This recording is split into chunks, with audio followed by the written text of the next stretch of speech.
Hey, everybody. It's another WordPress Friday hangout. It's Friday. You're here with your two favorite people, myself and Mr. Victor, Mr. West Coast, as we're calling him this week. What's up, Mr. West Coast? I'm out in LA visiting family and enjoying the 80-degree weather. I Stop was it. worried.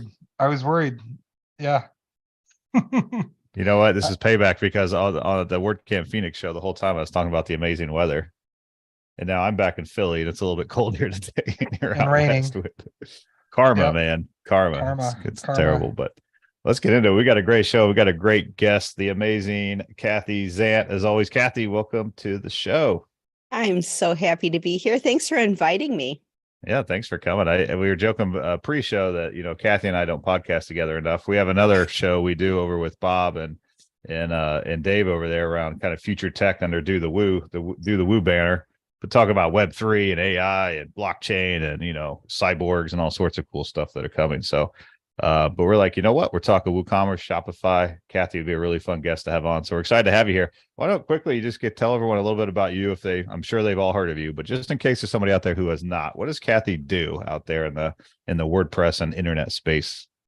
Yeah, well, right now I am director of marketing for Kadence, which is a theme, but it's also blocks and it's also ShopKit, which is an extension for WooCommerce, and Conversions, which does pop-up banners. There's like tons of things that Kadence does. So I am, it's under the Liquid Web family of brands and Stellar, and there's just like so many brands, but I try to laser focus on Kadence. It's a growing product and a really vibrant and active community. So it's super fun. And that's what I'm here for. I'm here for the lulls and I'm here for the fun. Well, there are a lot of lulls and a lot of fun and maybe a little bit of knowledge. So sprinkled in there somewhere. Right. But, I've heard good things about Kadence. So we'll have to have another show where we dig into that a little bit more. But definitely excited to have you on. Another area I know you geek out on is security, Sure. which obviously when we're talking, transactions, credit cards, orders, shipping, personal address information. Security is at the forefront or should be at the forefront of everything you're doing. So I'm excited to kind of touch on that as well with the experience that you have in that sector, because I actually sat in on Kathy's presentation about passkeys, replacing the terrible world of passwords, coming to a WordPress near you. But it's exciting times. So but yeah, let's get into it because we do have kind of the larger topic, which is a biggie. Honestly, we're talking e-commerce today. In the WordPress world, on the e-commerce side, it's traditionally at least the leader in the space that most people use is WooCommerce, which is an open source plugin that's owned and developed and supported by Automatic, that it brings WooCommerce functionality to any WordPress website, whether it's WordPress.com or your own self-installed WordPress on any host that supports it. WooCommerce is traditionally the option that most people would go for. On the flip side, we have Shopify, which Shopify is also probably one of the top e-commerce platforms out there, especially for SMB, small business, medium business, where Shopify is more of it's a hosted, proprietary system, a SaaS model, if you will, where, you pay a monthly fee and you get access into their system, which allows you to, again, manage your store and sell your products. So this is a pretty big debate out there in the world of the internet is, what is the better option when it comes to e-commerce stores? And that's a really big kind of open-ended loaded question, but it's one we're going to try to figure out today. Right. So which one's better? We'll just start with that. That's an even bigger loaded question. Right. But how do we peel this back? How do we really kind of dig it? Obviously, I would say we're a little biased on this show, right? We're obviously a WordPress show. We like talking about open source. We're big fans, proponents of open source. But I do want to give a fair shake to Shopify because it is also a very good option for many, many stores, especially startups and SMBs that want to get something out quick and kind of prove their concept and prove the market. So I'm curious, Kathy, maybe in your experience, if someone comes to you and says, Kathy, you're an expert, you're a leader in the space, you speak at all these events, I want to start a store. What should I do? What would you tell them? Well, it would depend on who they are and what they're trying to sell and their level of not necessarily technical expertise, but ability to stick with technology and stick with a system and learn it. I have a funny story because I have a 14-year-old daughter and a 22-year-old son who has his own on WooCommerce business, and he's doing the e-commerce thing. So she sees him and she's like, well, and she's on TikTok too, because she's 14. And so she's looking at all of these TikTok videos where they're telling her that she should start a drop shipping business. And like, there's this thing called Zen Drop, and you don't even have to touch the product, that you just hook everything up to your Shopify store and boom, you're a millionaire, right? So she's like, she wants to buy a horse, like $100,000 horse, because she's into all this equestrian stuff. So this is her plan. She's going to start drop shipping this like hair product, and she's setting up a Shopify I love the store. ambition. I love the ambitious goals here, and working towards a goal of something like buying a horse. I mean, that's cool that there are even options for, a 14-year-old out there that could actually do that, right? I mean, there is a world where that could happen. I mean, are you ready for a horse to join your family? If this is successful? As long as it stays at the barn, it doesn't have to live in my backyard, and I don't have to take care of it. Once she sees maintenance costs on a website, then maybe she'll not want a horse, because that's what a lot of people forget. Like when you get a horse, look, this dog, I have if anyone can see, I have a 7-pound dog. Yeah, we got a cameo here. This guy costs $1,000 a year minimum. Like, a vet checkup, all that stuff. Horses, he's 7 pounds. His vaccinations fit in like, a little thumb-sized treat. I can only imagine for a horse, the food, the maintenance, like, come on, like, yeah. So where did your daughter end up? Like, what direction did she gravitate towards? WooCommerce for Shopify, or even maybe something else? Well, because everybody on TikTok is the expert in everything, according to a 14-year-old. She started with Shopify, and I'm like, all right, well, I'm here to help. And just watching her want to do all of these things, and then hitting like, okay, she wanted to like change something with the design. I can't remember exactly what, but she hits this wall of like, now you have to go to the next tier. And so it's like $80 a month or something. And she's like, I'm just trying to get started. And I'm like, well, don't do that thing then. But she really wanted that thing. So then she kept hitting this tier ceiling where she couldn't do what she wanted to do and what she envisioned, because it was going to cost her too much. And she's trying to get started.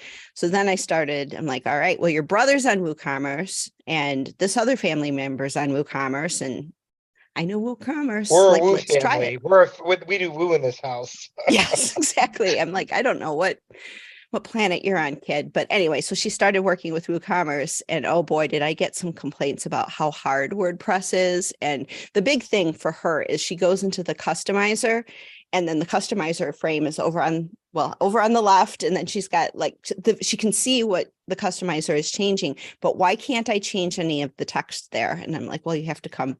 The customizer was like, this is trash. I can't work with this.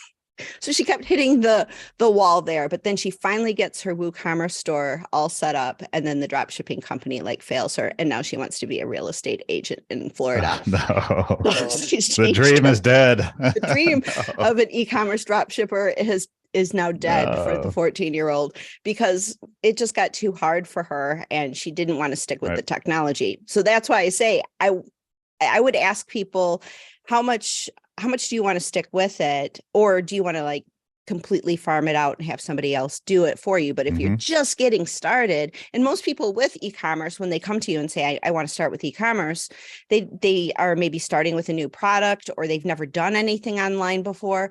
And so I would have to like really ask some questions about like, well, how much do you want to spend, and how much do you want to stick with the technology and learn it? Or do you have a budget to like actually have a professional set this up for you so that it's easy for you to manage long-term? Or do you want someone to manage it for you long-term, and you just work on inventory, work on sales and marketing, work on all of that stuff?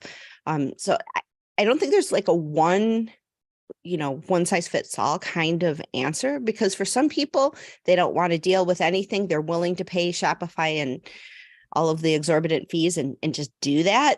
But I think they miss out on a lot of opportunity and owning your own. Obviously, I'm all about open source and owning your platform, because it allows you to do so much more. It's just so extensible, right? So that's why I love the unit testing with your family, or I guess user testing with your family. I think is amazing, because just being over someone's shoulder while they're working on both platforms, I mean, even if it was just like WordPress, like it'd be really fascinating to see someone who's never touched it and just Yeah. watch them and say, okay, try to create a post, and that's what basically you're doing against the two platforms. And unfortunately, both of them failed your daughter. Right. So They did. So they both have it's some funny work to do. it's funny you say about like so for me, I just am recently at my day job, we're working with Shopify, not by choice. Again, like I'm a WordPress person by choice personally, right? But the one thing I did before this call, I was like, let me look at these, like, you see these guides, WooCommerce versus Shopify 2023, right? And most of these guides, and this is something I'm realizing, Brad, for people that do what you and I do, which is like CEO, kind of CTO person, right? A lot of this stuff, it doesn't think in those terms. It's just like, hey, what's the biggest to scale? Which, like, Kathy, I think you're correct. Like, WordPress scales better. I agree with that as like a CTO type person. But one of the things that these reviews don't do is like, what can sell one product in one day? And so I would say if Shopify, if I had nothing to do except for roll out like fun Hawaiian shirts, I had 100 units to move, and or my friend came to me and said, I have to sell these Hawaiian shirts. What's coming up? Coachella's coming on right now in the desert. Sorry, very West Coast thing. And then we need to sell these shirts, and I don't know about the internet. I would tell them Shopify, because Shopify, in my opinion, it spins up so much faster, and they could take it down in one day. That there's not a big learning curve. Because the one thing about, and I can see where your daughter's frustration is, I would say, hey, WooCommerce isn't frustrating if you sign up on WordPress.com or GoDaddy or whatever, or Liquid. I love Liquid Web has a great experience on their e-commerce as well, because I think I don't know if it comes to Kadence now, but the one time we did a WooCommerce setup and it came with Astra included and a bunch of things for the client, and that was easy. Luckily, it was things we liked, but sometimes you'll be on a host like HostGator. I just saw a bunch of hosts partner with Visual Composer, and all I could think was, oh my God, I hope I never get clients from it that use some of those hosts. And I think that's where when it comes to the ease of first sale, WooCommerce is hurt by WordPress, not by WooCommerce. Because I think WordPress as a whole, we talked about this, Brad and Kathy, last week on the call. We're talking about WordPress, and we're saying WordPress doesn't have a great onboarding experience. It doesn't say, hey, you want to just create a shop? Then don't worry about all these other plugins. We're going to hide those from you. We're going to obfuscate. And like Drupal has like an onboarding profile system, but Shopify has a unified onboarding profile, because it's just, you're trying to sell that one thing. It's a product and it gets shipped. And that's why I think Shopify does win, and even based on what you said with your daughter's testing. It's like quickest to market, right? Like if we go back to the first question I asked, like if someone comes to me and says, I want to start a store, usually it's a friend, family member. This all happens. Like if we're in technology, we're either fixing printers or helping people like launch web stores, right? So we know everything. Well, maybe we know a few things, but anyways, so like I feel like the idea of WooCommerce and Shopify and that kind of proof of concept, which is what many stores are doing. They don't have a storefront, and they're like, now we need to get online. Like most stores have already figured that out, I hope, anyways. It's a lot of what I'm seeing anyways. Are people like, I'm new, I want to start a new store. Maybe it'll work, maybe it won't. What should I do? And I'm like, in that case, I almost always recommend Shopify, because you can get a store up so much quicker and really test, hey, is this one product or this one idea going to work at, $50-$60 a month for a few months, and see if there's some traction. And if there is, then there might be a discussion to have of whether you want to continue to grow on Shopify or you want to make the jump now. Escaping early, get too crazy. Yeah. If you escape out of Shopify with 10 products, it's very easy to move to WooCommerce. Right. And that's where I feel a couple $1 million in monthly revenue, then it's not, right. So like, it doesn't mean you can't, but it just is more complex, right? Because you got more going on, and more data and stuff you got to worry about. So, I think that is to the point of just usability, onboarding, making things easy. Shopify is definitely easier. I went through the setup this morning. Actually, I hadn't done a new install or a new install a new setup of hosted WooCommerce through WordPress.com. I hadn't done that in a while, so I set up a new account, created a store, went through their little builder. I was curious how well it was going to kind of hold my hand. And I mean, it is more of the WordPress.com experience. When you get into the admin side, it's clearly more customized and more tailored to those users, but it's also still WordPress, right? So it did feel like, me being a power user, yes, I was like, okay, I could figure this out. But when I click on like edit product screens and stuff, and it's just a traditional WooCommerce meta box that has all these tabs on the left and all these fields that are available, it's overwhelming. It's overwhelming, and it's complicated, and it wasn't really holding my hand the way I thought it might. So like, I really think that onboarding experience is not as good as it needs to be on the WooCommerce side if we're comparing it to Shopify. For those new users, and maybe they've never touched WordPress before. I think there's many people in that case where they haven't. They're just looking to set up a store. One of the cool things that Kadence does that was so attractive to me when I first looked at it was starter templates.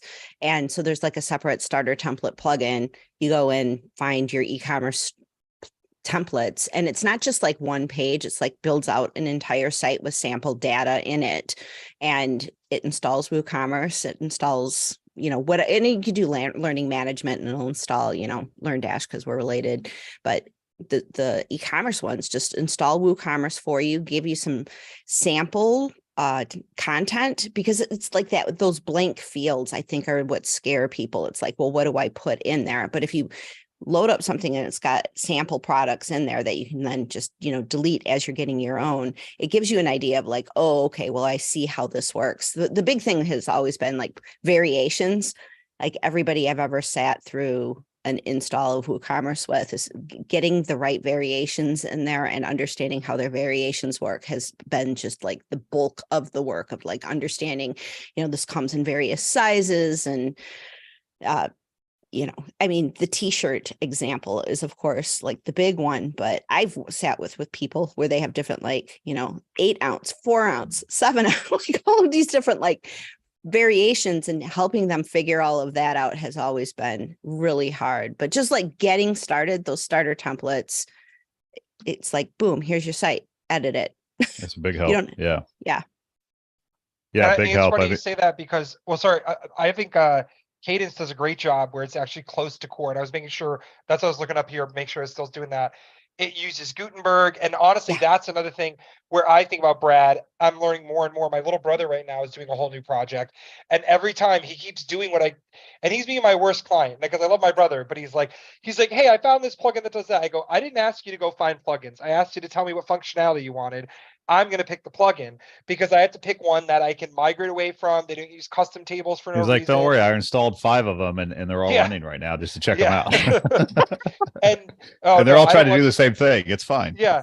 No, but that's where I feel like Kadence is one of the teams that does a thoughtful way of doing that. Like some of the block tools that I see out there, like it's the super duper block installer, and it's like, and it tries to add all these features, whereas like by keeping ShopKit separate, by keeping this separate, the module separate. And that's where, when I was working on Gutenberg 2 or 3 years ago, I said, that's what's going to be in Brad. I even,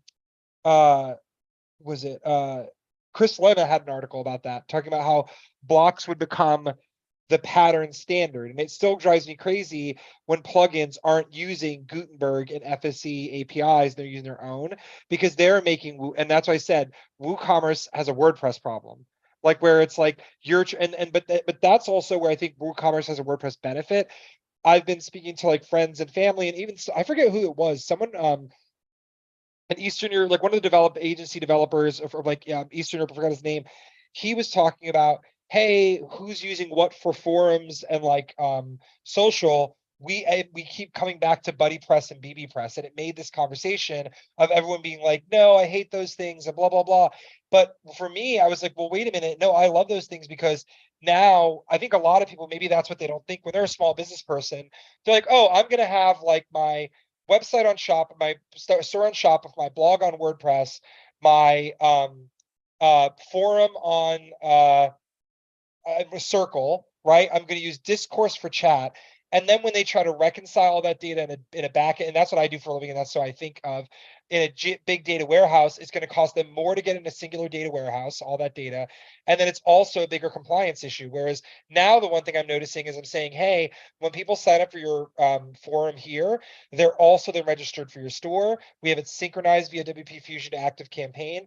So if they opt out, we're disconnecting them from all those things. And because you're using WordPress across the board, I don't have to reinvent the wheel. Whereas like for consent management or anything where you need to migrate between systems, that's where Shopify really falls apart. And some of the plugins, there's a plugin that's $80 a year for WooCommerce. So Segment is like the #1 analytics tool out there for like customer data platforms. It's an $80 a month license with WooCommerce, $80 a year with WooCommerce, $250 a month to start on Shopify. So it becomes $30,000 a year versus 80. So once you start scaling Shopify at my level, and just for Mhm. you, Kathy, I'm at Sotheby's, it's like expensive. I did Right. not realize how expensive it got.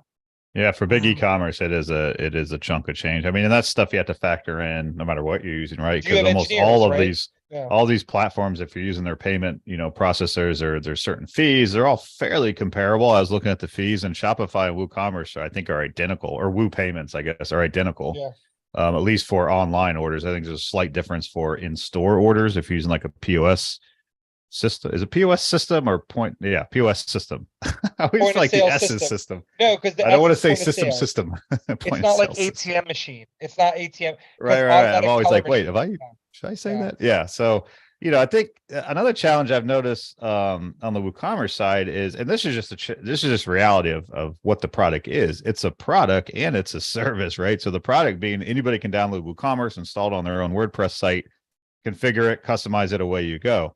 The service side is anyone can go to WooCommerce.com and sign up for a WooCommerce site through WordPress.com and essentially have a hosted, solution like Shopify, right? So the challenge is keeping those two things somewhat separate, but also somewhat related. And it's, again, going back to that confusion piece, because I did the 2-week free trial on WooCommerce.com. It set up a brand new, site for me, a site that I can start hacking away on and play with.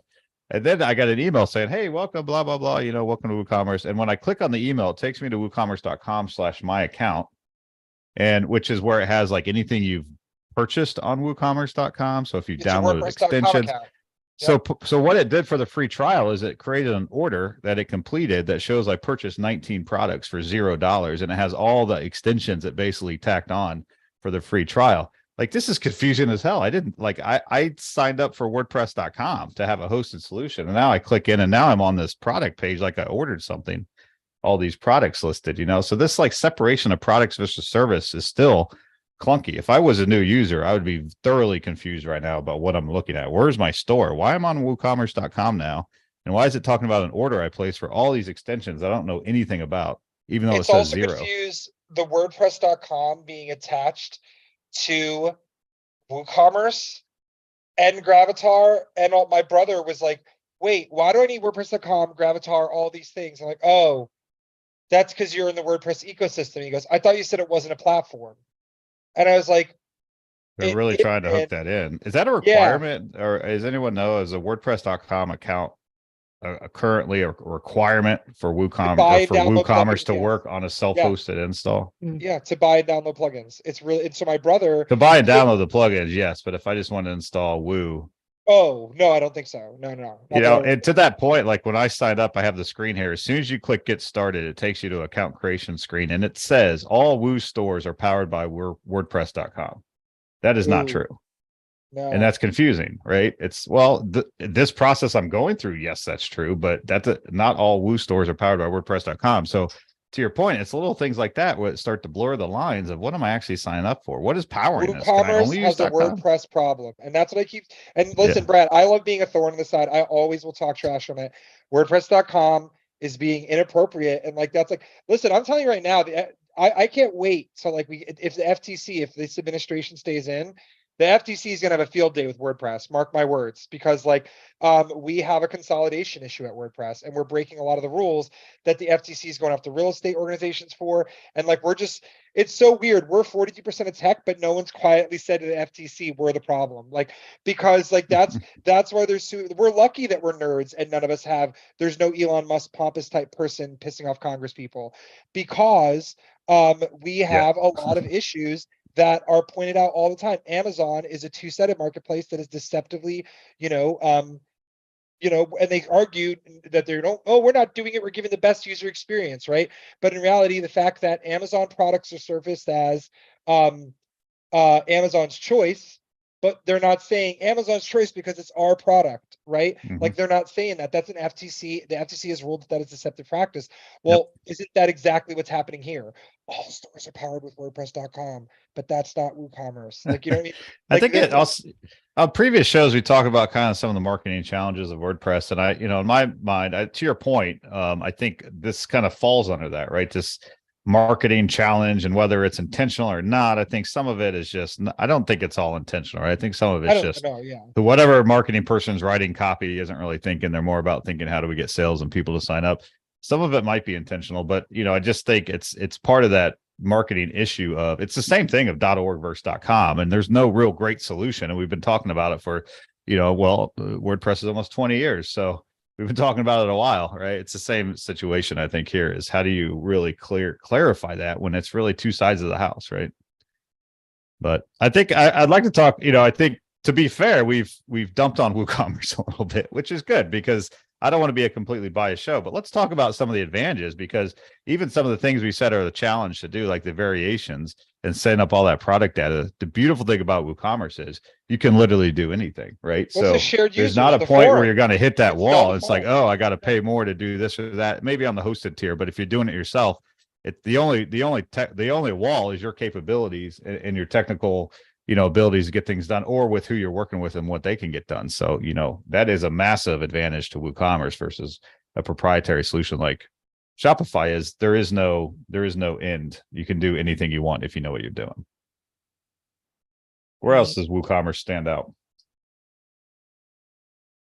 Well, LMS integrations for sure. I like that. I mean, integrations, like, that's what I'm saying. That's what I'm saying. When you want to scale LMS forums, and like, you could do, you could have you could sell forum access with WooCommerce. You could sell group access. You could sell two-sided vendor marketplaces. I mean, you could do that with Shopify, but it's almost like free. And again, the shared users alone, that for me is a big thing with WooCommerce. Like, you don't have to go and and I guess it isn't WooCommerce, right? It's WordPress, it's WooCommerce, which is in the WordPress ecosystem, which means then you get forum integrations.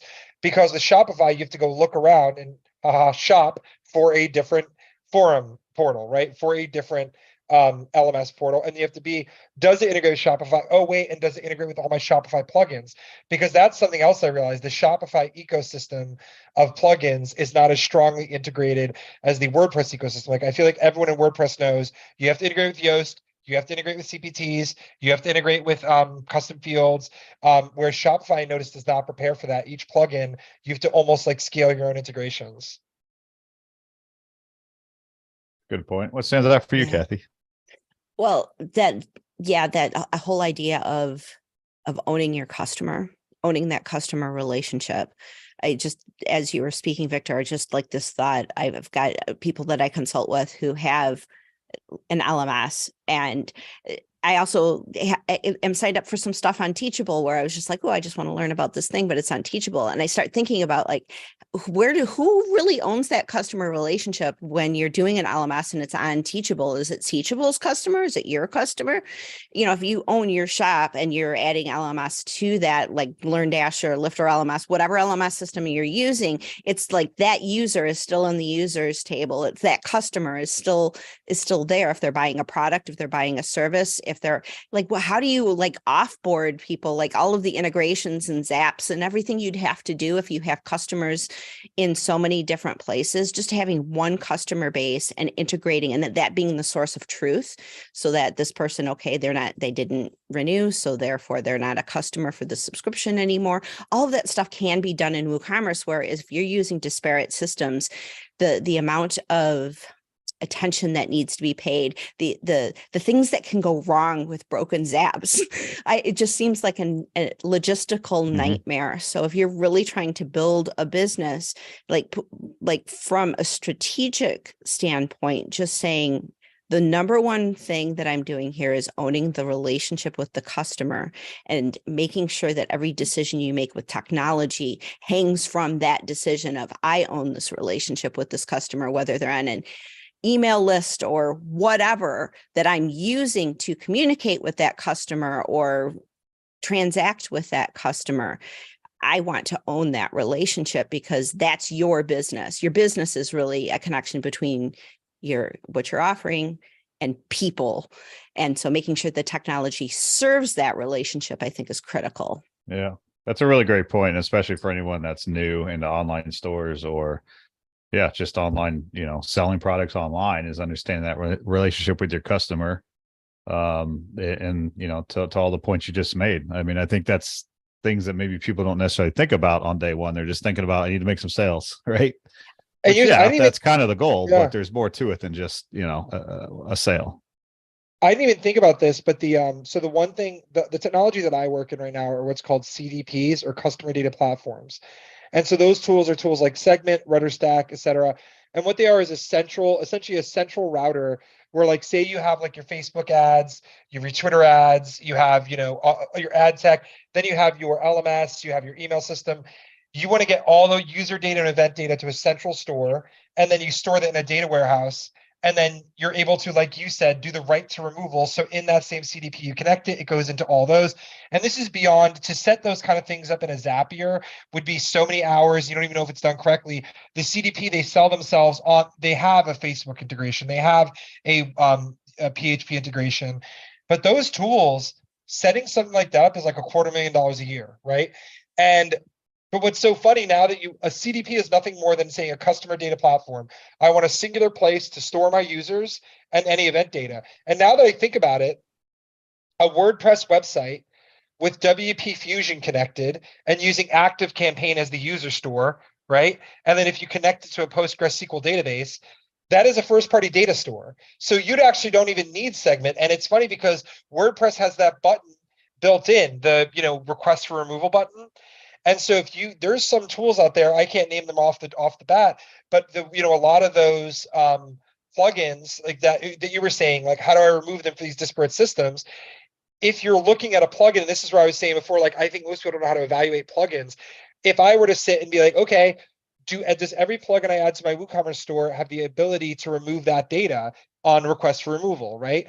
Or am I able to send that to an external? And that's one of the things I'm doing now when I build WordPress websites, that we notice that activity logs are important for triage and like issue tracking, but they bloat the database. We use WP Activity Log, very original name as usual in WordPress, but WP Activity Log with the green and yellow thing, the premium version, allows you to send the data to an external warehouse. So we have a dashboard set up for clients, etc. And so that is like, if I were to try to do that in anything but WordPress, and I did that recently for a client outside my day job, and they were like, whoa, you gave us like a first party data dashboard of like, what was going on, issues of the site, whatever. And it's just Looker Studio, like the free version with that premium plugin. But it was easy because it was WordPress. Had it been anything else, I would need a data engineer to transform the data, model the data, judge the data, because it's WordPress data, I already know it, right? And so I think that alone, like WordPress arguably is a $250,000 customer data platform. So if you could figure out how to store your user data in there, you don't need a Segment or a RudderStack with a big query warehouse and an AWS warehouse, which are very difficult things to set up. I have a unpopular opinion around an advantage of WooCommerce, in my opinion. But we'll see if it's unpopular, I guess. But I think the opinion is that it's a good thing that it's owned by Automattic. And that's a good opinion. I think it's an unpopular opinion that I think is a good thing. And they'll be justified this, right? So there is going to be an e-commerce leader in the WordPress space, right? No matter how we look at it, there would be one, whether it's WooCommerce or whatever it could have been or would have been. There's been a lot of other platforms out there. There's still other ones you can use that are plugins just like WooCommerce to sell products, but WooCommerce is clearly the leader. The reason I say it's a good thing that Automattic owns it, because there would be a clear leader, right? Is there any other company that you would trust to have that level of power over the number one e-commerce platform? And I'm not saying I fully trust Automattic. I don't fully trust any large corporation, but out of all of them, that are out there, I would probably trust Automattic the most to do the right thing in terms of open source licensing, things of that nature. It doesn't mean they're not out to make money, because they are, but I feel like at the core of Automattic, they are proponents of open source and wanting to do things the right way. So I think the fact that Automattic owns WooCommerce is actually a very good thing for WordPress in general in the community, to know that there is a big company behind it. It's the same one that's running WordPress.com. It's stable. It's going to be around. They're putting some big bucks behind it for support, stability, marketing, all that good stuff. So it's going to continue to grow and be supported. So I think that is a good thing. Just think of some of the other key plugin developers out there, companies, whatever, and do any of them stand out of ones that you would want kind of owning the number one e-commerce platform for WordPress? And there's none that I can think of that I would want. Gravity Forms, because they're so boring with there's like, they're so slow and boring. That's why, no, that's why I love Gravity Forms. Why are they slow and boring? Gravity Forms took forever to come out with, like, now they're finally doing it. They finally have onboarding forms. Like, they're like, hey, here's some forms, here's some whatever. But they're so focused on like PHP documentation. Every extension has advanced documentation that I feel like it's boring. I like it. They're not doing the cartoon nonsense. Like, like sometimes I feel like They're putting out WooCommerce, what the creators and the builders want, but maybe not necessarily the marketing side wants. right. Whereas I feel like, okay, so like, and I'll say it, Awesome Motive does they're on the spectrum of obnoxious, cartoonish, like I feel like I'm in Russian roulette marketing, like gonna Who? get hit in the face with it. Awesome Never heard of Motive. them. Okay, all right. Well, all right. Well, so like I feel like I'm it's Russian kidding. roulette with my wallet, right? And so the thing with Automatic, it doesn't feel like that, but it feels like they're trying to do that in certain divisions, but Automatic, and I know this from working in Right. enterprise, when you have so many disparate products, whereas I feel like, and again, like I like the guys at Awesome Motive, but I say as an engineering standpoint, they don't stream well in engineering. Like if I were like a CTO and I were like an Awesome Motive, yes, they have engineering standards, but as far as like integrations across all of their products, they don't swim well on that. But where they do swim well as an organization is marketing that makes my blood boil, right? But it sells, I guess, right? And the one thing I'll say Automatic does, Automatic swims well on their own integrations, but they don't swim well on the nonsense marketing, which, Brad, to your point, is good.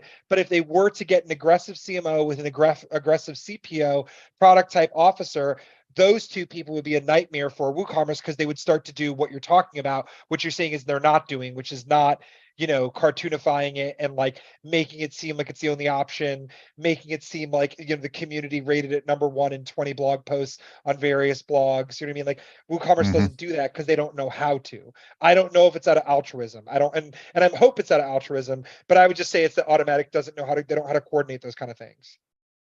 Yeah, interesting perspective. They also have to be the steward. They're the steward of the .org project, right? They're the steward of WordPress, and there has to be some kind of commitment to integrity and open source and security.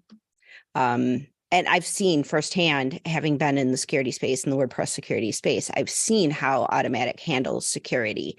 And that to me is just an important part of this. The fact that, they have a bug bounty program, that they work with security researchers, that they have a security team that looks at all of this stuff, because they've gone through the rigors with WordPress.org and vulnerabilities in the 60,000 plugins. There's vulnerabilities in plugins, right? That's the biggest issue. Core is much more secure, but security is such a huge part of transactions because you're dealing with PII, you're dealing with customers' personally identifiable information.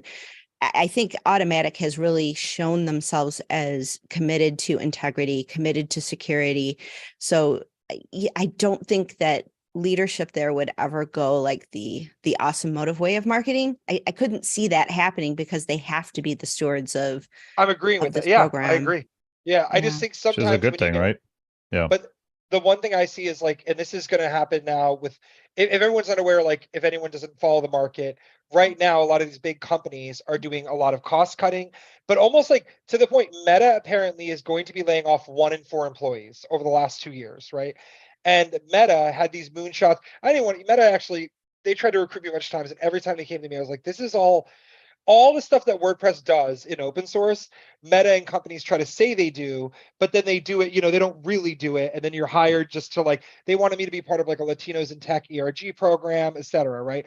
And so the one thing I worry about is sometimes, because Automatic, as much as they have a leadership program, they also have investors, right? And they have boards. And those investors and boards right now, they are putting pressure. And even in certain southern red state economies, they are pushing towards almost making ESG and DEI programs illegal, right? Like they're trying to outlaw diversity inclusion programs, trying to outlaw environmental programs, right? And so I almost wonder if in some of those WordPress open source things, such as being open, being inclusive, are going to get caught up in that dragnet, right? And make companies more, or give leaders and boards excuses to go, hey, I know you guys are trying to be good stewards, but that's illegal in Florida anyway, so we don't care. Like, not that I'm saying that would happen, but I worry about this worst case scenario of a lot of, because even like that happened to NPM, right? NPM was super altruistic, super all about like, you know, and now NPM is owned by, is it GitHub or Microsoft? Someone owns NPM, the NPM, and that's like, and a lot of controversies happen there. Where now it's like, is this even like open source anymore, right? Because it's like, and so that's what I do. And like I said, I'm happy Automatic owns it now, but I also get nervous that, you know, Automatic has investment from SoftBank. Automatic has some investment from companies that are not known for having people's interests in mind. And I mean, when they have to make money, money, you know, yeah, they're a yeah, company, and companies need to make profits to survive and grow. I do think ultimately they are trying to do what's right. And what I've seen in the past is when things slip through the cracks or maybe are a little bit gray area. We see this with Jetpack from time to time, and it's like, hey, yeah, we're not allowed to do that. Why are you guys doing that? They yeah. reverse course or they correct it. Now, whether it was intentional or whatever, we could debate that stuff all day long. But the fact is, I've seen them reverse course, make changes because of kind of public outcry, which is a good thing, right? Like if there's, and that's really why the community is so important. If there's a bad actor out there, a company that's, you know, not doing things correct or pushing the line or where the rules are, we should call them out publicly, and we should as a community stand up and say, no, that's not acceptable. You can't have rules one way for you and different for everybody else. Or if there are rules, they need to be enforced and people need to follow them. You know, this should be a fair playing field for everybody involved if we follow the rules. So when we see something, we should say something. And I've seen it with Jetpack a few times, and they fixed those issues once they were called out. Again, I don't know if it was malicious or not, but at least they publicly did something about it and discussed it versus putting their head in the sand and acting like it wasn't happening, like some companies. So what else? We're coming up.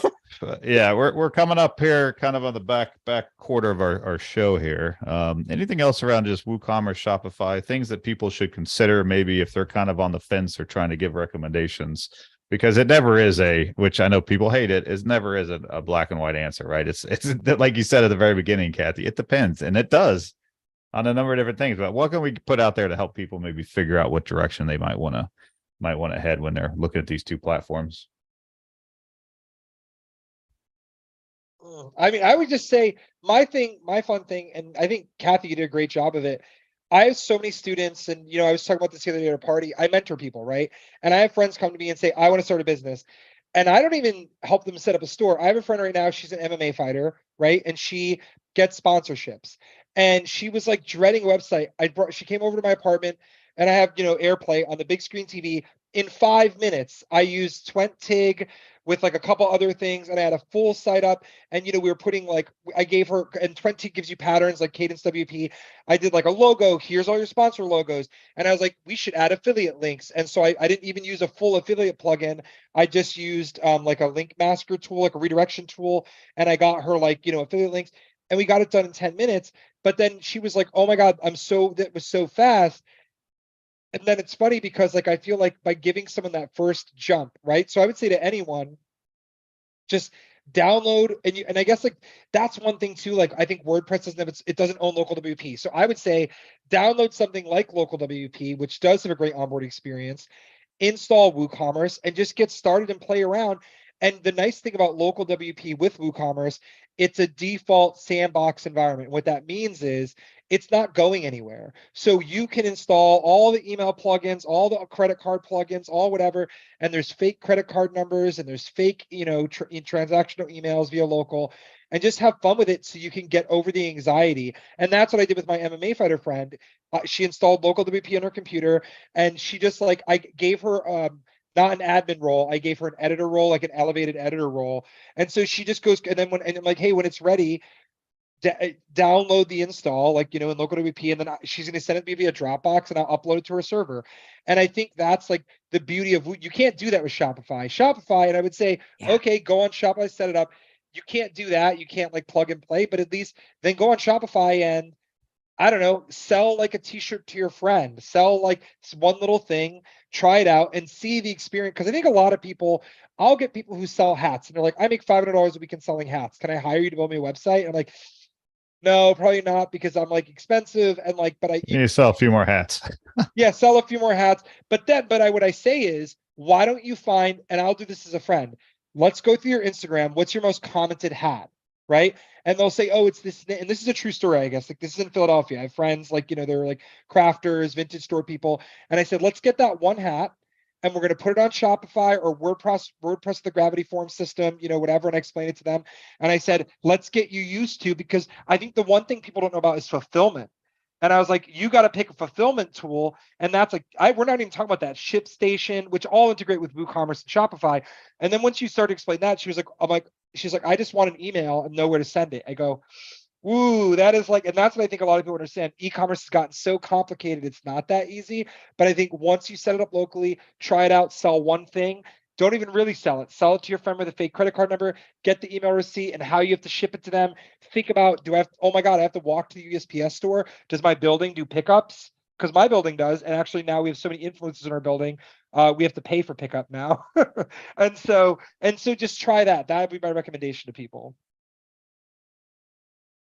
What are you thinking, Kathy? Any big tips here to wrap it up when shopping around for an e-commerce platform? Yeah, I love all of Victor's just getting started, but also just knowing who your audience is, knowing who your customer is, knowing that just like creating this avatar of someone that you're going to be selling to, and really niching into who your customer is, because once you have that kind of strategy in your mind of who your customer is, all of this other tech stuff kind of falls into place. Because you're making those strategic decisions. You're making decisions of like who these people are and what your market is and what your growth plan is, and making just sure that you're committing to that customer. Shopify does a great job, I will say, in their I don't know if it's on a podcast, but they have a lot of like case studies of people who have found success on their platform. And I have found some of those stories to be really inspiring. So I use their free marketing as your inspiration. So much of getting started with any kind of business, whether it's e-commerce or content or whatever, is understanding your audience and then almost hypnotizing yourself with mindset so that you can stay successful. So using the resources of Shopify that Shopify has to get that mindset, but also leveraging the community in WordPress, because I can't even tell you how many people I've talked to. It's like, oh, well, I came to a meetup and people sat with me and helped me. They taught me how to do this. They inspired me to do this.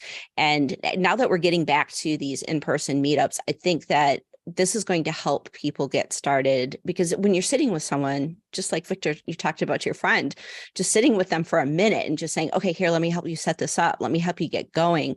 WordPress has been built, I think, because of that community, and that mindset and that connection is so important to people's success. I'm really excited that we're getting back into in-person types of things for that reason. So leverage and keep your mindset and know who you're serving. Those are my big three takeaways, I guess.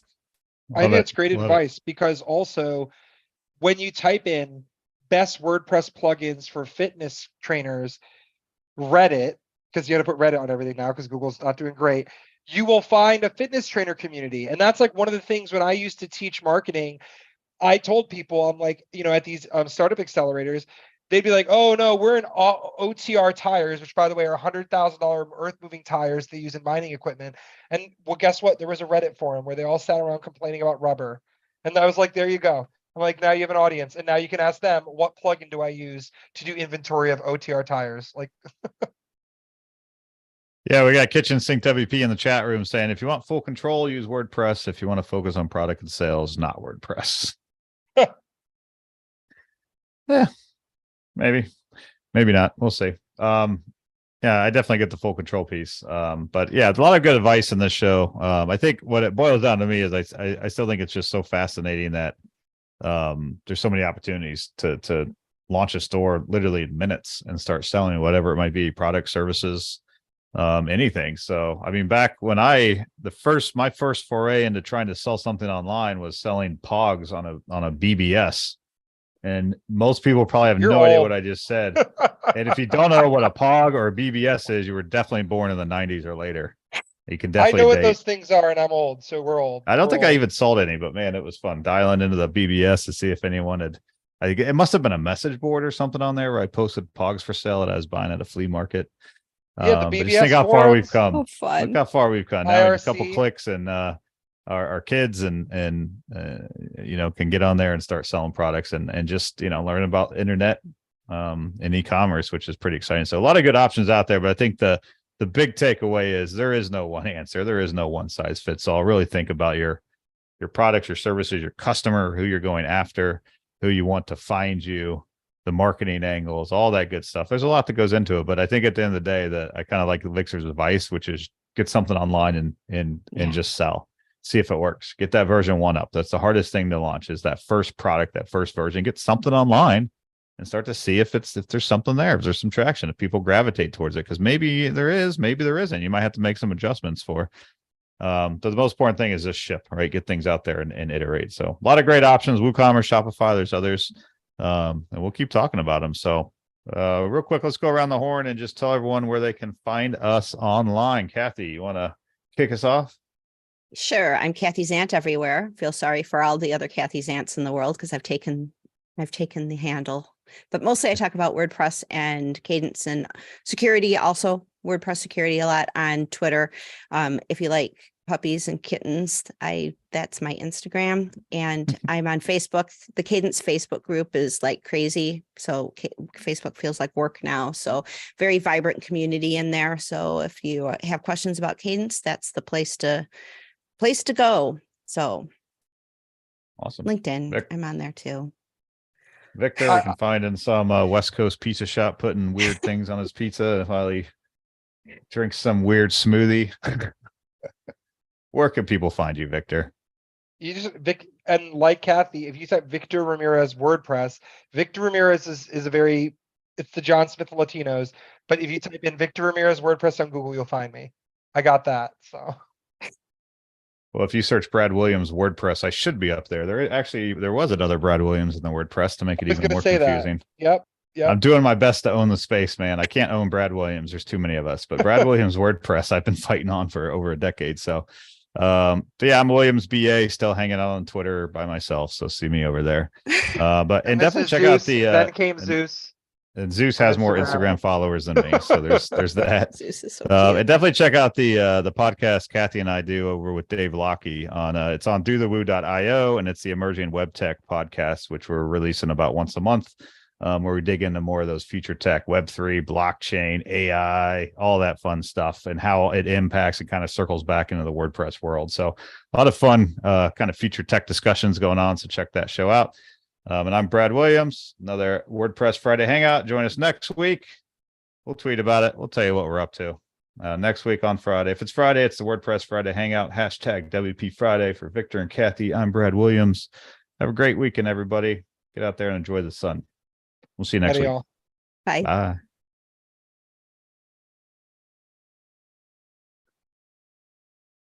All right.